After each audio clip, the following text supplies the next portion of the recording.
9 मई की जो सज़ाएं हुई हैं और जो असल किरदार हैं वो अभी तक बचे हुए हैं, क्या कहेंगे इसके ऊपर?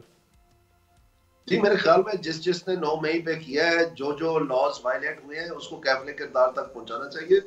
जबकि सुप्रीम कोर्ट ने यह फैसला भी कर दिया है कि ये इसका ट्रायल हो सकता है, तो मुझे नहीं पता इसमें देर क्यों है। अगर तो एविडेंस मौजूद है तो फिर तो इसको प्रोसीड करना चाहिए और जो भी अपील्स प्रोसेस है वो उनको अवेलेबल है अगर वो महसूस करते हैं कि उनके साथ इंसाफ नहीं हुआ। लेकिन इस तरह से इस बात को लटकाना मेरे ख्याल में ये ना पाकिस्तान के फायदे में है और ना कानून और इंसाफ के तकाज़ों के बारे में सिलसिले में पूरा उतरता है।